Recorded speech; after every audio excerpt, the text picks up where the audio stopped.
രസമില്ല. മുട്ടി എന്താ അങ്ങനെ ഉറങ്ങി എണീറ്റ് പോലുണ്ട്. സീരിയസ് ആവും എന്താവാത്ത ഇങ്ങനെ വിളിച്ചല്ലോ.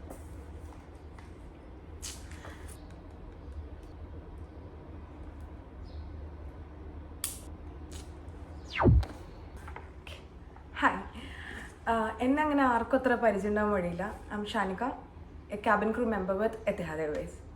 റീസെൻ്റ് ആയിട്ട് ഞാൻ എയർക്രാഫ്റ്റ് റിലേറ്റഡ് ആയിട്ട് അല്ലെങ്കിൽ എത്തിഹാദിൽ ഒരു ക്രൂ മെമ്പർ ആയത് റിലേറ്റഡ് ആയിട്ടുള്ള കുറച്ച് വീഡിയോസ് ചെയ്തിട്ടുണ്ടായിരുന്നു. അപ്പോൾ എനിക്ക് കുറേ മെസ്സേജ് വന്നു, കുറേ ക്വസ്റ്റ്യൻസ് വന്നു.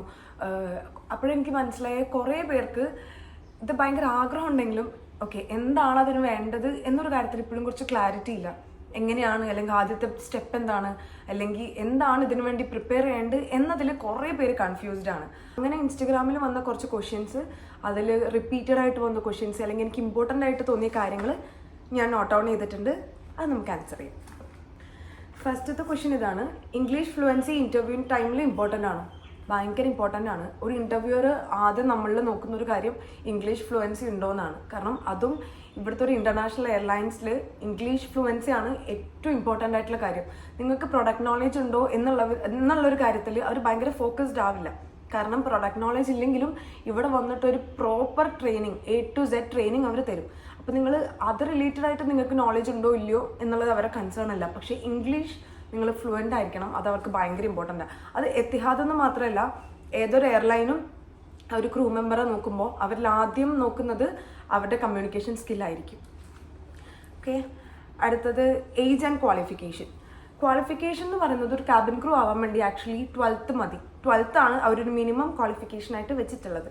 പക്ഷേ ഏവിയേഷനും അല്ലെന്നുണ്ടെങ്കിൽ ഡിഗ്രീസ് ഉള്ളതൊക്കെ ഒരു പ്ലസ് പോയിന്റ് ആണ് എന്നേ ഉള്ളൂ. പക്ഷെ മിനിമം ക്വാളിഫിക്കേഷൻ +2 ആണ്. അതിൻ്റെ കൂടെ ഏജ് ക്രൈറ്റീരിയ എന്ന് പറയുന്നത് ഇന്ത്യൻ എയർലൈൻസിൽ 18 മതി. പക്ഷേ ഇന്റർനാഷണൽ എയർലൈൻസ്, അതിപ്പോൾ ഖത്തറോ എമിറേറ്റ്സോ ഏതോ ആയിക്കോട്ടെ, ഇന്റർനാഷണൽ എയർലൈൻസിൽ minimum age qualification age criteria വരുന്നത് 21 ആണ്. അപ്ലൈ ചെയ്യണമെന്നുണ്ടെങ്കിൽ മിനിമം 21 ഇയേഴ്സ് ആണ്. And I am 157 centimeter tall and I can reach 1 centimeter easily. So am I eligible? ബാക്കിയുള്ള എയർലൈൻസിനെ പറ്റി ഞാൻ സംസാരിക്കുന്നില്ല, കാരണം ഞാൻ അവിടെ വർക്ക് ചെയ്യാത്തതുകൊണ്ട് കറക്റ്റായിട്ട് എനിക്ക് അറിയില്ല. ഇനിയിപ്പോൾ ഞാൻ പറഞ്ഞു കഴിഞ്ഞാൽ തെറ്റായിപ്പോൾ.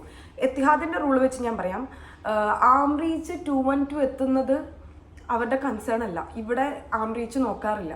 അവരുടെ only requirement crew member 160 centimeter ഉണ്ടാവണം, 160 centimeter ഉണ്ടാവണം എന്നത് മാത്രമാണ് അവരുടെ റിക്വയർമെൻറ്റ്. അതിൻ്റെ അപ്പുറത്ത് ആം റീച്ച് അവർ ഫോക്കസ് ചെയ്യുന്നില്ല. എനിക്കറിയാം വേറെ എയർലൈൻസ് ഫോക്കസ് ചെയ്യുന്നുണ്ടെന്ന്, പക്ഷേ ആസ് പെർ എത്തിഹാദ് 160 centimeter ഉണ്ടായിരിക്കണം എന്നത് മാത്രമാണ് അവരുടെ requirement. What type of topics they will give for group discussion. എടാ, അതിനൊരു പെർട്ടിക്കുലർ ടോപ്പിക് ആയിട്ട് അങ്ങനെ ഉണ്ടാവില്ല. നമുക്കത് ഗസ് ചെയ്യാനോ പ്രെഡിക്റ്റ് ചെയ്യാനോ പറ്റില്ല. കാരണം അവരുടെ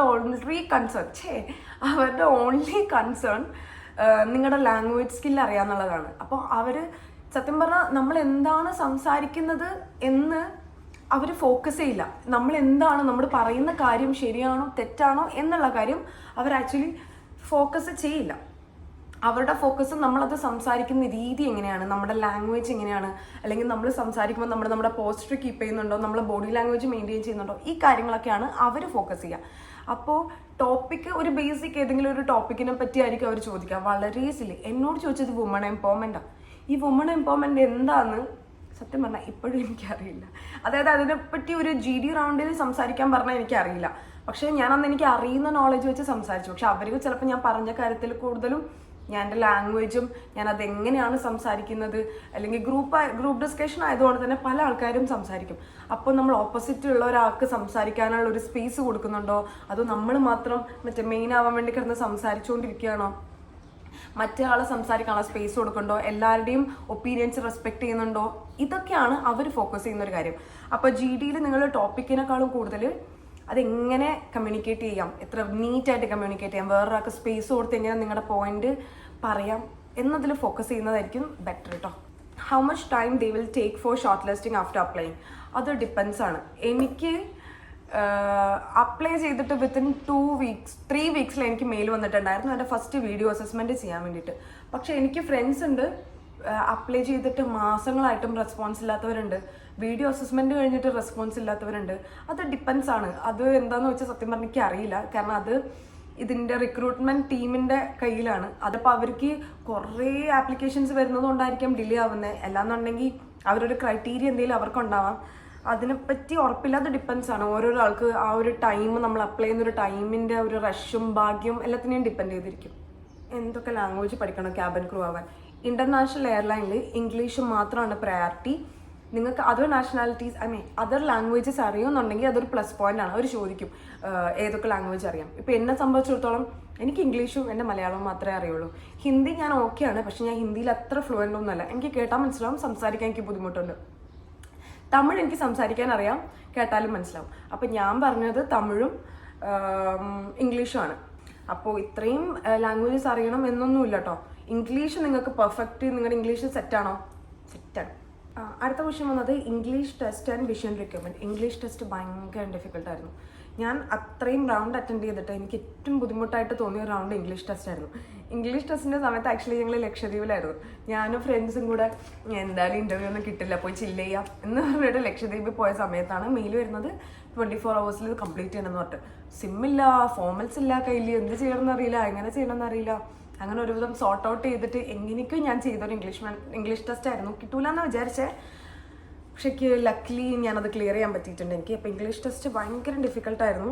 വിഷൻ റിക്വയർമെൻ്റ് ഒക്കെ ബേസിക് വിഷൻ റിക്വയർമെൻ്റ് ആണ്. അത് എനിക്ക് ആക്ച്വലി അതിൻ്റെ റിക്വയർമെൻ്റ് എന്താണെന്ന് എനിക്കറിയില്ല. കാരണം medical, vision test, year test എല്ലാം നമ്മൾ അബുദാബിയിൽ വന്നതിന് ശേഷം നമ്മുടെ മെഡിക്കൽ സെൻറ്ററിലാണ് ചെയ്യാം. അപ്പോൾ നമുക്കൊന്നും അറിയണ്ട, അവർ തന്നെ ചെയ്തിട്ട് അവർ തന്നെ റിപ്പോർട്ട് തരും. പക്ഷേ ആ റിപ്പോർട്ട് ഞാൻ നോക്കിയിട്ടില്ല. എൻ്റെ ഓക്കെയാന്ന് പറഞ്ഞുകൊണ്ട് പിന്നെ അതിൻ്റെ അപ്പുറം ഞാൻ ചിന്തിച്ചിട്ടില്ല. അടുത്ത question, do Etihad higher freshers? Of course എൻ്റെ ബാച്ചിൽ തന്നെ ഒത്തിരി പേര് ഫ്രഷേഴ്സാണ്. ഫ്രഷേഴ്സിനൊന്നും അപ്ലൈ ചെയ്യാൻ പറ്റില്ല എന്നൊരു മിസ്കൺസെപ്റ്റ് ആർക്കെങ്കിലും ഉണ്ടെങ്കിൽ അങ്ങനെയൊന്നും ഇല്ല കേട്ടോ. ഫ്രഷേഴ്സിന് അപ്ലൈ ചെയ്യാം, അതിന് എക്സ്പീരിയൻസ് വേണം, ഏവിയേഷൻ പഠിക്കണം എന്നൊന്നും ഒരു നിർബന്ധവും. ധൈര്യമായിട്ട് അപ്ലൈ ചെയ്തു. How long it takes for the complete process? 1 വർഷം എടുത്ത് എൻ്റെ കംപ്ലീറ്റ് പ്രോസസ്സ് കഴിയാൻ വേണ്ടി. അതായത് ഞാൻ അപ്ലൈ ചെയ്ത ഡേറ്റ് തൊട്ട് ഞാനിവിടെ ജോയിൻ ചെയ്ത് എൻ്റെ first day of joining complete ചെയ്ത് നോക്കാന്നുണ്ടെങ്കിൽ 1 വർഷം എടുത്തു എനിക്ക്. ഞാൻ അപ്ലൈ ചെയ്തേക്കണം ഓൾമോസ്റ്റ് ഫെബ്രുവരിയിലാണ്. മാർച്ചിൽ എൻ്റെ ഇൻ്റർവ്യൂ പ്രോസസ്സ് തുടങ്ങി. മാർച്ച്, ഏപ്രിൽ, മെയ്, അങ്ങനെ ഓരോ മാസവും ഓരോന്നുണ്ടാവും. അങ്ങനെ ഒന്ന് കഴിയുമ്പോൾ വിചാരിക്കും കഴിഞ്ഞെന്ന്. അപ്പോൾ ഇല്ല, അടുത്ത മാസം വീണ്ടും വരും. അത് കഴിഞ്ഞ് തരുമ്പോൾ കഴിഞ്ഞു, അത് കഴിയുമ്പോൾ വീണ്ടും വരും. ഇങ്ങനെയായിരുന്നു. ഇപ്പം ഞാൻ മനസ്സിലാക്കിയത് വെച്ച് കമ്പാരിറ്റീവ്ലി പ്രോസസ്സ് വളരെ കുറവാണെന്ന് തോന്നുന്നു. കാരണം ഒരു 5-6 മാസത്തിൽ പരിപാടി കഴിയുന്നുണ്ട്. പക്ഷെ എൻ്റെ സമയത്ത് എനിക്ക് 1 വർഷം എടുത്ത് ഫുൾ പ്രോസസ്സ് കഴിയാൻ വേണ്ടി. ഓരോ മാസം എനിക്ക് ടെൻഷനാണ്, കിട്ടുമായിരിക്കുമല്ലേ എന്നൊരു സാധനമായിരുന്നു 1 വർഷത്തോളം. അങ്ങനെ എൻ്റെ കാര്യത്തിൽ 1 വർഷം എടുത്തു. 6 മാസം കൊണ്ട് കഴിഞ്ഞവരുണ്ട്, 2-3 മാസം കൊണ്ട് പ്രോസസ്സ് കഴിഞ്ഞവരുണ്ട്. സോ എനിക്കൊന്നും അവരുടെ അവൈലബിലിറ്റി, അവർക്ക് എത്ര പേരെ പെട്ടെന്ന് വേണം എന്നതിനെ ഡിപ്പെൻഡ് ചെയ്തിട്ടും ആ പ്രോസസ്സിൻ്റെ ഒരു ടൈം പീരീഡും ഡിപ്പെൻഡ് ചെയ്തിട്ടായിരിക്കും. If you got selected, what is the process to relocate to Abu Dhabi as Indian? ഒന്നും നമ്മൾ ചെയ്യേണ്ട, എല്ലാവരും ചെയ്യും. അവരിരുന്ന ഫോംസൊക്കെ കറക്റ്റ് ഫില്ല് ചെയ്ത് കൊടുത്താൽ മാത്രം മതി. നമ്മുടെ ടിക്കറ്റും വിസയും അവർ നമുക്ക് മെയിലിൽ അയച്ചു തരും. പിന്നെ ഇതുപോലെ ഒരു അടിപൊളി അപ്പാർട്ട്മെൻറ്റ് നമുക്ക് തരും. അപ്പോൾ എല്ലാം കമ്പനി പ്രോസസ്സാണ്. അവർ പറയുന്ന ഡോക്യുമെൻറ്റ്സും കാര്യങ്ങളും സബ്മിറ്റ് ചെയ്യും. ആ ഫോംസൊക്കെ ഫില്ല് ചെയ്ത് കൊടുത്താലും മതി. Can you share full journey? Full journey actually one കോമഡിയാണ്. എൻ്റെ 3 വർഷത്തെ കരിയറാണ് അത്. ചിലപ്പോൾ ഞാനിപ്പോൾ ചെയ്ത് കഴിഞ്ഞാൽ വീഡിയോ ഭയങ്കര ലെങ്തായി പോകും. ഫുൾ ജേർണി വേണ്ടവർ കമൻറ്റ് ചെയ്യൂ ഗൈസ്, നമുക്ക് ചെയ്യാം കേട്ടോ. Aviation courses a must? No, ഒരിക്കലും അല്ല. +2 ക്വാളിഫിക്കേഷൻ മതി. Do they have weight requirement? അവർക്ക് ഹൈറ്റ് റിക്വയർമെൻറ്റ് മാത്രമേ ഉള്ളൂ. ആക്ച്വലി അവർ ഹൈറ്റ് 160 വേണമെന്നേ പറയുള്ളൂ. വെയിറ്റ് ഇത്രേൻ്റെ ലിമിറ്റിലാവണം എന്നവർ പറയുന്നില്ല.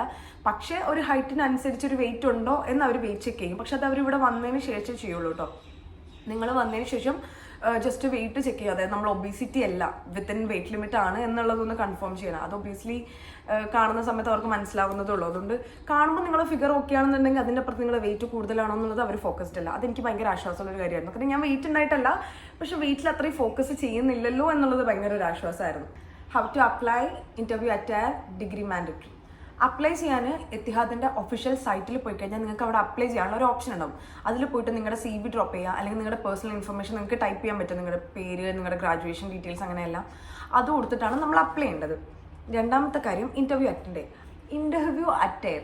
ഞാൻ വെയർ ചെയ്തത് ഫോർമൽസ് ആയിരുന്നു. ഒരു വൈറ്റ്, ഒരു ഹാഫ് സ്ലീവ് ഷർട്ട്. കാരണം അവർ റിക്വയർമെൻറ്റിൽ പറഞ്ഞിട്ടുണ്ടായിരുന്നു ഹാഫ് സ്ലീവ് വേണമെന്ന്. കാരണം അവർക്ക് കയ്യിൽ സ്കാർസോ എന്തെങ്കിലും ഉണ്ടോ എന്നുള്ളത് കാണാൻ വേണ്ടിയിട്ട്. അതും ഒരു ബ്ലാക്ക് സ്കേർട്ട്, ഒരു മിഡ് വരെയുള്ള സ്കേർട്ടായിരുന്നു. മിഡ് നീ വരെയുള്ള ഒരു സ്കേർട്ടും ഒരു ഷൂ. ഞാൻ വേണമെങ്കിൽ പിക്ചർ ഇവിടെ ഇവിടെ എവിടെയെങ്കിലും കൊടുക്കാൻ പറ്റുമെങ്കിൽ കൊടുക്കാം. എങ്ങനെ കൊടുക്കേണ്ടതെന്ന് എനിക്കറിയില്ല, ഞാൻ നോക്കിയിട്ട് ചെയ്യാം.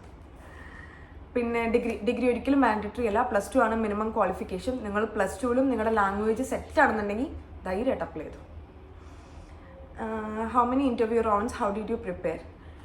ഞാൻ പറഞ്ഞ പോലെ എനിക്ക് കുറേ റൗണ്ട്സ് ഉണ്ടായിരുന്നു. ഇപ്പം എനിക്ക് തോന്നുന്നു കമ്പാരിറ്റീവ്ലി കുറവാണ്. പ്രിപ്പയർ ചെയ്ത് എങ്ങനെയാണെന്ന് വെച്ചാൽ ഞാൻ ആക്ച്വലി മാക്സിമം ഇൻഫർമേഷൻ എടുത്തിട്ടുണ്ടായിരുന്നു. കാരണം എന്താണ് ഇവർ ചോദിക്കുക എന്നൊരു ഐഡിയ എനിക്ക് ഇല്ലാത്തതുകൊണ്ട് മാക്സിമം ഇൻഫർമേഷൻ എയർലൈനെ പറ്റിയിട്ട്, അവരുടെ എന്തൊക്കെ പരിപാടി അവർക്കുണ്ട്, എവിടെയൊക്കെ അവർ ഓപ്പറേറ്റ് ചെയ്യുന്നുണ്ട്, എന്താണ് അവരുടെ ഗോൾ, എന്താണ് അവരുടെ പരിപാടികൾ, അങ്ങനെ എല്ലാം ഞാനൊരു നോട്ട് പ്രിപ്പയർ ചെയ്ത് ഇങ്ങനെ ഇരുന്ന് ബൈഹാർട്ട് പഠിക്കുമായിരുന്നു. എന്തൊക്കെ അവാർഡ്സ് ഉണ്ട്, എന്തൊക്കെ റെക്കഗ്നേഷൻസ് അവർക്ക് കിട്ടിയിട്ടുണ്ട്, അങ്ങനെ കമ്പനീനെ പറ്റി കംപ്ലീറ്റ് സാധനങ്ങൾ ഞാൻ പഠിക്കുമായിരുന്നു. സോറി, സ്പേസിൽ. അപ്പോൾ അതായിരുന്നു, ഞാൻ കുത്തിയിരുന്ന് പ്രിപ്പയർ ചെയ്യുമായിരുന്നു അതിൻ്റെ മാക്സിമം റിക്വയർമെൻറ്റും ഇൻഫർമേഷനും. കാരണം ഏതവർ ചോദിക്കാമെന്ന് അറിയാത്തതുകൊണ്ട്. അപ്പോൾ അങ്ങനെയാണ് ഞാൻ പ്രിപ്പയർ ചെയ്തത് കേട്ടോ. പിന്നെ എൻ്റെ അടുത്ത് സ്കാർ പോളിസി ചോദിച്ചിട്ടുണ്ട്. ആക്ച്വലി എനിക്ക് സ്കാർസ് ഒന്നും ഇല്ലാത്തതുകൊണ്ട് അവരെന്തിലാണ് ഫോക്കസ് ചെയ്യുന്നതെന്നുള്ളത് എനിക്കറിയില്ല. പക്ഷേ ഞാൻ മനസ്സിലാക്കിയെടുത്തോളം അവർ ഖത്താർ പോലെ ഭയങ്കര ടൂ മച്ച് ഫോക്കസ്ഡ് അല്ല സ്കാർസിൽ. കാരണം എൻ്റെ ബാച്ചിൽ സ്കാറുള്ള കുട്ടികളുണ്ട്, അവർക്കൊക്കെ എക്സെപ്ഷൻ കൊടുത്തിട്ടുണ്ട്.